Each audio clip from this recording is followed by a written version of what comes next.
Bonjour à tous.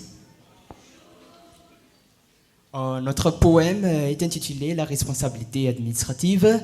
Moi, je m'appelle Johan, lui, c'est Bruno. Oh, la matière droit administratif. On pensait que le prof nous kiffe. On espérait avoir 18, malheureusement, notre pensée n'était que fictive. Le cours commençait le bon matin. Le prof ne fait que raconter des baratins. Au début, on ne comprenait rien. Mais au fil du temps, la matière me va. Nous-mêmes, nous sommes devenus les meilleurs amis de Katja. On commence à ne plus être triste et à se sentir fiers d'être juristes.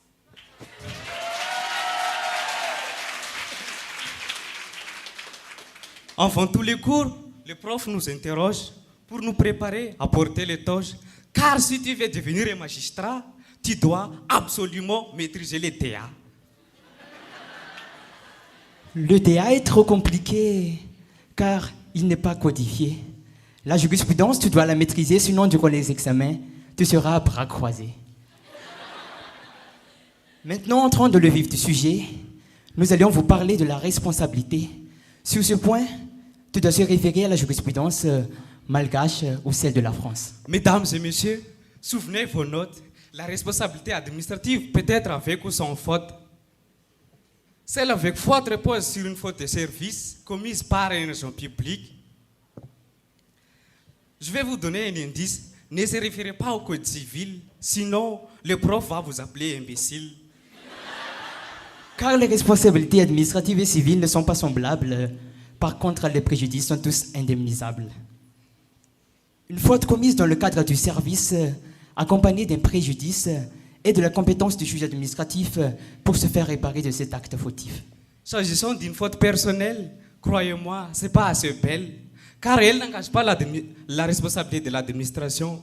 Donc, c'est l'agent fautif qui est tenu à votre indemnisation. Or, l'agent fautif pourrait être résolvable. Dans ces cas, ton action ne sera pas rentable.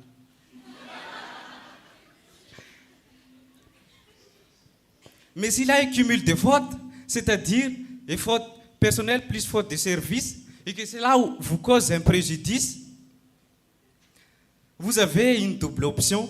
C'est sur le juge judiciaire ou le juge administratif pour engager l'agent ou l'administration pour que votre préjudice obtienne réparation. Mais il est important de savoir que l'administration bénéficie d'une action récursoire. Elle dispose d'un pouvoir de se retourner contre l'agent coupable qui avait été blâmable pour rembourser la somme qu'elle a payée intégralement ou dans sa moitié. Qu'en est-il de la responsabilité sans faute? L'arrêt Kempf est à la source de cette anecdote. Elle peut être fondée sur un risque d'une activité dangereuse, Chose dangereuse, méthode dangereuse. situation dangereuse. L'administration nous met dans une situation malheureuse. Elle peut être aussi fondée sur la rupture d'égalité devant l'échange public, mais ce n'est pas reconnu dans un pays autoritaire ou despotique. Il faut qu'il y ait un préjudice anormal, spécial, indemnisable, pour que votre action soit déclarée recevable. Elle peut être du fait des traités de loi qui portent atteinte à nos droits.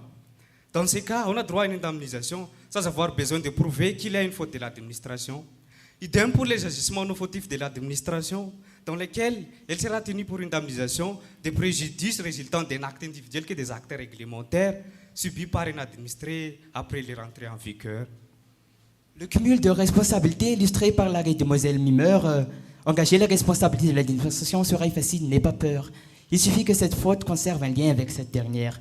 Aujourd'hui, la responsabilité de l'administration pourrait être à gogo. Tout cela à cause de l'arrêt Blanco, qui a mis fin au principe de l'irresponsabilité des personnes publiques, car l'on est dans un pays démocratique. Nous espérons que vous avez adoré notre poésie sur quoi déjà? Sur la responsabilité. Merci à vous. Merci tout le monde.